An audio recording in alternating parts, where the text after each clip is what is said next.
Guys मैं हूं रहमतुल्लाह। मैं असद याकूब। आप देख रहे हैं आपका हमारा अपना रिएक्शन यूट्यूब चैनल।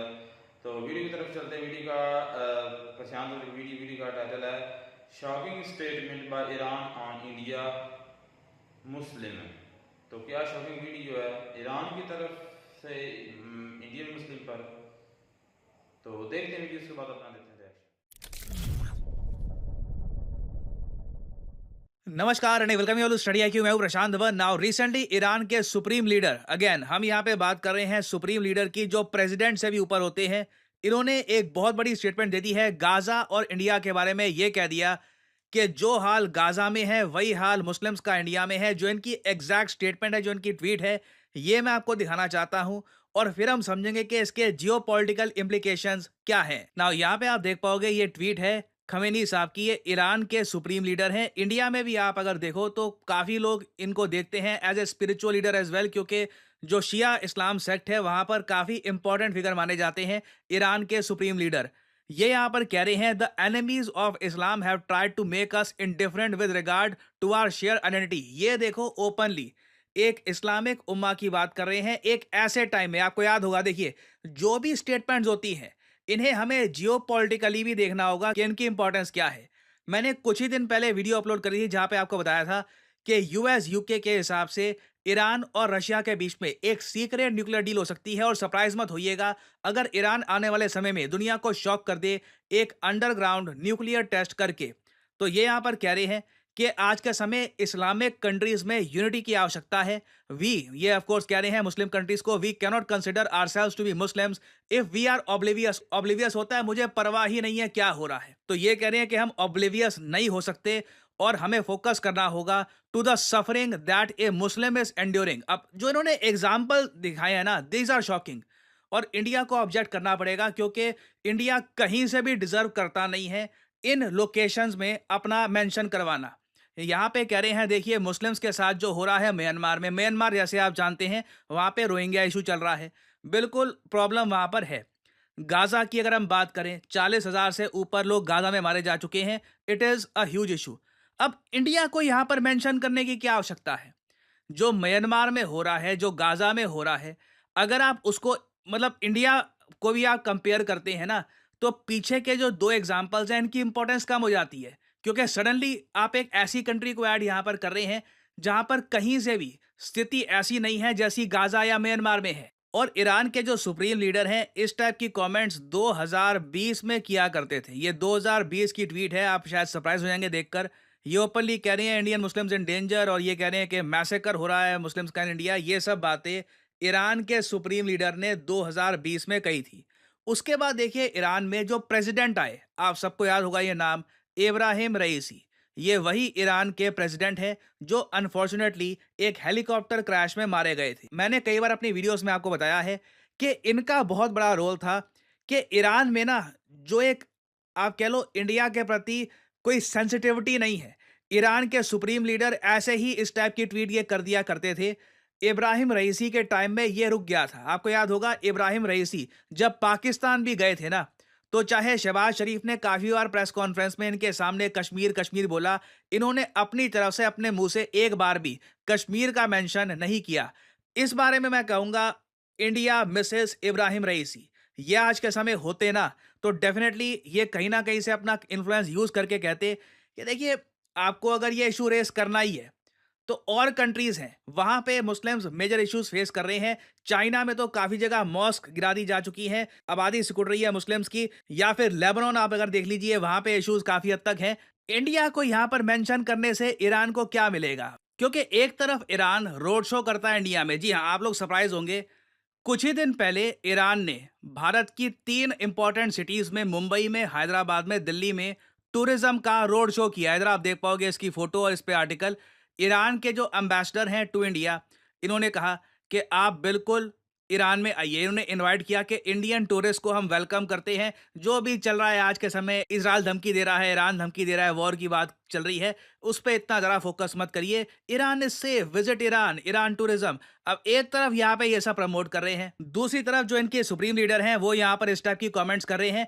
तो this needs to be stopped. अब हम काफ़ी बार देखते हैं कि बांग्लादेश जैसे कंट्रीज में इंडिया के अगेंस्ट प्रोपेगेंडा कैसे फैलता है? जो पाकिस्तान कर रहा है वो अपनी जगह है, मगर ऐसी जो कमेंट्स है ना, इनसे भी जो मुस्लिम मेजॉरिटी कंट्रीज है वहां पर बिना वजह इंडिया का नाम खराब होता है ना। हमको यहाँ पर ये भी समझना होगा कि ईरान के सुप्रीम लीडर का ग्रैंड प्लान क्या है। देखो, कॉन्स्टेंटली अचानक से ये बात कर रहे हैं बार बार इस्लामिक उम्मा की, द कॉन्सेप्ट ऑफ इस्लामिक उम्मा के सारे जो मुस्लिम कंट्रीज हैं ये इकट्ठा हैं। This must never be forgotten, protecting the identity of Islamic Umma is essential. और ये देखिए, ईरान इसलिए ही कह रहा है क्योंकि जब ये न्यूक्लियर टेस्ट करेंगे या फिर न्यूक्लियर वेपन से रिलेटेड कुछ बड़ी डेवलपमेंट करेंगे, उस वक्त ईरान को उम्मीद ये है कि मुस्लिम उम्मा जो भी इस्लामिक कंट्रीज हैं ये सब मिलकर ईरान को बैक करेंगे। क्योंकि उस टाइम देखना होगा कि इस्लामिक कंट्रीज में कौन कौन से देश ईरान की निंदा करते हैं, ईरान पे सैंक्शंस इंपोज करते हैं, और कौन कौन से देश कहते हैं कि we are with Iran. This will be very interesting to see. और ये बात आप देखोगे कॉन्स्टेंटली ये कह रहे हैं कि चाहे शिया हो सुन्नी हो, ये जो यूनिटी है, यूनिटी बहुत इंपॉर्टेंट है। तो इंडिया को देखिए ये बात क्लियरली ईरान के साथ रेज करने की आवश्यकता है कि एक तरफ तो आप टूरिज्म को लेकर हमारे साथ एग्रीमेंट साइन करते हो, एमओयू साइन करते हो, और ये लिटरली आज हुआ है। जो ईरान की टूरिज्म एजेंसीज हैं इन्होंने एमओयू साइन किया इंडिया के साथ। जैसे ईरानियन टूरिस्ट आएंगे इंडिया में, इंडियन टूरिस्ट जाएंगे ईरान में। तो अब जब आप ये करना चाहते हो तो आप खुद ही मान रहे हो कि इंडिया सेफ कंट्री है, नहीं तो आप अपने टूरिस्ट क्यों भेजोगे यहाँ पर एक सो कॉल्ड डेंजरस कंट्री में, जिस तरीके से इनके सुप्रीम लीडर यहाँ पर कह रहे थे। और सिमिलरली जब ब्रिक्स में या फिर किसी और ग्रुप में ईरान को मेंबरशिप चाहिए होती है तो उस केस में इन्हें इंडिया की हेल्प भी चाहिए होती है, और ये इंडिया की हेल्प को लेकर थैंकफुल भी रहते हैं। तो ऐसी स्टेटमेंट्स देखिए ये दोनों कंट्रीज के रिलेशंस को कॉम्प्लिकेट करती है। एंड आई होप कि जयशंकर साहब ये इशू रेज करेंगे कि गाजा में जो हो रहा है उसको आप इंडिया से कैसे कंपेयर करोगे। कुछ एक लॉजिक भी तो दो ना, कुछ नंबर्स वगैरह कुछ समझाओ भी तो सही कि क्यों आपने ऐसा बोला है। तो ये टॉपिक देखिए ऑब्वियसली न्यूज में रहेगा, इंडिया का एक रिस्पॉन्स आने वाला है। कुछ इंडिया का जब रिस्पॉन्स आएगा उस पर मैं एक अपडेटेड वीडियो आपके लिए बाद में ले आऊंगा। और फाइनली यहाँ पे आप लोगों से मैं एक सवाल पूछूंगा कि प्रोजेक्ट स्ट्रॉबेरी आज के समय काफी हद तक न्यूज में है। आपको बताना है कि प्रोजेक्ट स्ट्रॉबेरी किस चीज से रिलेटेड है। ये है यहाँ पे आपकी options: Tesla, open AI, ISRO या फिर डीआरडीओ। कमेंट सेक्शन में करिए उत्तर। जो लोग सही आंसर देंगे उनकी कमेंट को मैं हार्ट दे दूंगा ताकि बाकी लोग समझ पाएं कि सही उत्तर क्या है। एंड फाइनली आपके लिए एक इंपॉर्टेंट मैसेज, आप किसी भी एग्जाम की तैयारी कर रहे हैं, study IQ is with you. तो कमेंट सेक्शन में जाइए। अगर आप यूपीएससी एग्जाम की तैयारी कर रहे हैं तो यहाँ पे आप जो फाउंडेशन कोर्स है ये परचेज कर सकते हैं। उसके अलावा उत्तर प्रदेश PSC, उसके अलावा बिहार PSC, इसके एग्जाम्स भी अवेलेबल हैं, तो ये भी आप कर सकते हैं परचेज। सिंपली यहाँ पे आपको जो भी एग्जाम जिसके कोर्स आप परचेज करना चाहते हैं इसके लिंक पर करिए क्लिक, और यहाँ पे आपको जो प्राइस लिखा है never ever pay this price, simply यहाँ पर कोड डालिए PD10 and the prices will start following and you will enjoy massive discounts. किसी भी कोर्स में you can use the code PD10 and save your hard earned money. So इसी note के साथ ये है वीडियो का अंत। Thank you for listening and as I always say, may the gods watch over you.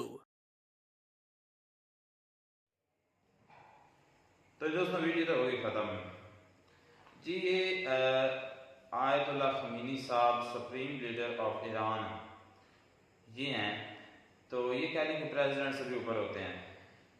इन्होंने इनका ट्वीट करना कह लें कि कोई छोटी मोटी बात नहीं है। जो इन्होंने ट्वीट किया है कि गाज़ा की एग्जांपल दी है कि जो भी गाज़ा में हो रहा है जिस तरह, तो वहाँ पर तो बहुत बुरी सिचुएशन है, और बिल्कुल सेम ऐसा हो रहा है इंडिया में, इंडियन मुस्लिम के साथ। तो ये बहुत बड़ी शॉकिंग वाली न्यूज़ है यार कि गजा में 40-50 हज़ार जो है ना वो मारे अपना शहीद किए जा चुके हैं मुस्लिम। तो इंडिया में भी ऐसी सिचुएशन है। अब ये बता उनको झूठ बोलने की क्या ज़रूरत है यार। को मसला पेश आया होगा, देखिए अगर को मेरे जैसा या भाई रहमतुल्लाह जैसा बंदा ये बात करता है ना, हम उसे इग्नोर कर देते कि यार कोई वैसी बात कर रहा है। तो ये एक मुल्क का प्रेसिडेंट से भी तगड़ा आदमी करार दे रहा है। तो उसके बाद मेरे भाई कोई बात आई होगी या कुछ शवाद उसे दिए होंगे, ये नहीं पता कि झूठे या सच्चे जैसे भी हैं। तो उसने ये स्टेटमेंट दी, और सारी बात जब स्टेटमेंट दी है तो उस पर पहले लायमन होना चाहिए। उनके दिमाग में कोई बात जरूर होगी तो स्टेटमेंट दी है कि ये ऐसा काम है। हालांकि ईरान के लिए अपने लिए बड़ी परेशानियां हैं इस टाइम दुनिया में, और मैं उनकी दूसरी बात से बिल्कुल इत्तेफाक करता हूँ कि तमाम इस्लामी मुल्कों को मेरे भाई एक साथ होना चाहिए। आवाम को भी होना चाहिए, हुक्मरानों को भी, और सबसे पहले जितने भी इस्लामी मुल्क है उनके हुक्मरानों को ठीक बनना चाहिए। जो लोग ठीक हैं, सही हैं लोग, वो मेरे भाई हुक्मरान बने और फिर ये सारे इस्लामी मुल्क बने, एक साथ इकट्ठे हों। यानी कि आप वो बात कर रहे हैं जो इनकी हमारी से एक ICO जो कंपनी है, अपने सॉरी कंपनी कह रहा हूँ, एक तंजीम है, तो वो उसके जो रुकन है वो मेरे ख्याल से 57 से 56 इतनी कंट्री हैं।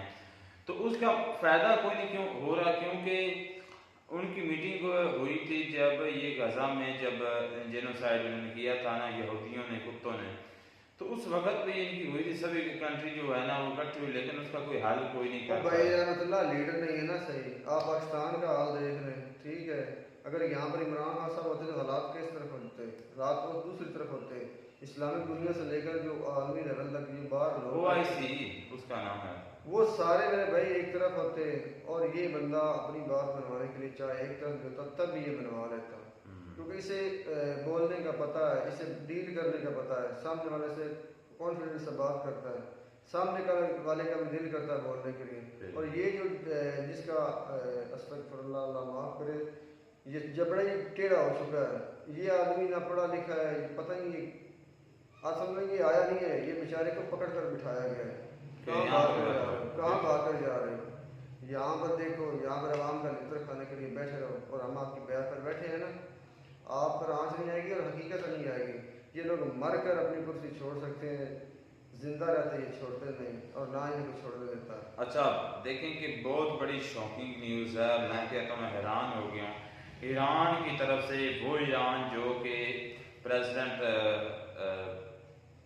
जो थे इब्राहिम रईसी साहब, वो आए थे पाकिस्तान में, तो कश्मीर के मुद्दे पर बात जो है ना वो बात की थी, जो शहबाज शरीफ है उसने, बात करने वाले बंदे भी दम नहीं था, बात पहली बात तो ये है। हाँ ये भी है, लेकिन उसका कोई रिस्पॉन्स खास जो है वो रईसी साहब ने नहीं दिया था। यार इसकी सबसे बड़ी मिसाल मतलब यही बनती है ना, जो हमें उससे मिलते हैं, कि वो प्रो इंडियन था मेरे भाई, वो इंडिया से नाराजगी अफोर्ड नहीं कर सकता था। क्यों? हो सकते कोई अपने उनके मफादात हों आपस में मेरे भाई। अच्छा, तो इंडिया में मुझे भी हैरानी, हम भी कहते थे यार पता हमें भी है, सबसे बड़ा बात ये है कि जो कि वहाँ पर बाबरी मस्जिद को शहीद करके वहाँ पर जो मंदिर बनाया गया है ना, वो सबसे बड़ा फसाद था मेरे भाई। सबसे बड़ी कह ले कि ना जो मुसलमानों के साथ, इंडियन मुस्लिम के साथ ज्यादती हुई है ना, वो है। कितने करोड़ों की तादाद मुस्लिम थे, वो कहते ऊपर से कहते कि नहीं जी हम बड़े खुश हैं, हम ये वो मीडिया के सामने बोल और रहे हैं। चीमा साहब का बयान सुना, वो डॉक्टर क्या नाम यार, उसको मैं जरूर कुत्ता कहूँगा, क्या यार उसका नाम ने भौंकने के लिए इंडिया वाले ने छोड़ा हुआ यूट्यूब पर, वो डॉक्टर रिजवान की बात कर रहा हूँ। डॉक्टर रिजवान ने कोई बात की तो चीमा साहब ने कहा कि हमें अफसोस है कि आप मुसलमानों को वहाँ के हिंदुओं के साथ गले मिलना पड़ता है, उनके गले में हाथ डालने पड़ते हैं, ताकि अपनी ईमानदारी और ना अपनी वफादारी साबित कर सकें। अगर यही आप अगर अपने मुल्क हमारे मुल्क के साथ होते, पाकिस्तान में होते, अच्छा हालात जैसे भी थे, आपको किसी की चापलूसी करने की जरूरत नहीं पड़नी थी। बिल्कुल नहीं है, ठीक है ना, ये फ़र्क था। उसने बताया कि इंडिया के मुसलमानों में और पाकिस्तान के मुसलमानों में हालात जैसे भी हों, लेकिन यहाँ पर वो खुद मुख्तार है मेरे भाई, एक दूसरे के काम आ सकते हैं, सारी अकलीतों के साथ वो चल सकते हैं, वो सारा सिस्टम चल सकता है। वहाँ पर आप ऐसा नहीं कर सकते। अगर आपकी सुई कहीं अड़ी है तो आपको उठाकर जेल में डाल देंगे, चाहे आप उसमें सच्चे ही हैं। तो आप जब तक साइन नहीं, वो मैंने कल वीडियो की ना, ऐसा पर्चा सामने कर देते हैं ये साइन हुए, जब तक वो साइन नहीं करवाएंगे आप बाहर नहीं आएंगे कि हम दोबारा ऐसे कोई हरकत नहीं करेंगे। अच्छा, तो सारे जहाँ से अच्छा हिंदुस्तान हमारा गाना लग जाएगा, वो ड्रामा जो बना होता है।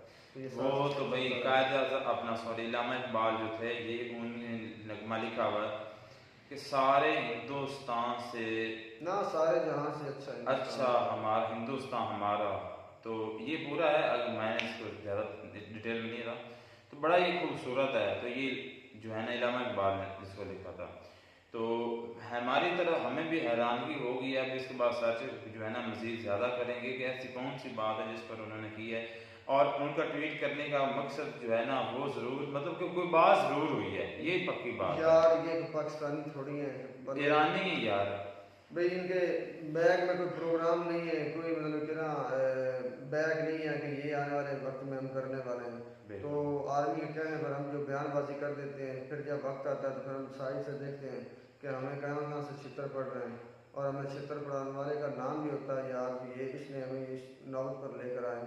लेकिन हम या खुदकुशी करते हैं या जेल में बैठे होते हैं या मुल्क छोड़कर बाहर भाग जाते हैं, इससे आगे हम कुछ नहीं करते। बिल्कुल जी, एक साथ वीडियो करते हैं स्टॉप एंड करते हैं वीडियो का, तो एक ऐसे नाम पे छोड़ते हैं कि जो ये इनकी तरफ से ईरान की तरफ से ये ट्वीट आया है, इसमें कितनी सच्चाई है या उन्होंने ये क्यों किया है, इसकी डिटेल आप मेंशन करें नीचे कमेंट बॉक्स में। तो मिलते हैं किसी नेक्स्ट वीडियो में नेक्स्ट टॉपिक के साथ, तब तक के लिए गॉड ब्लेस यू।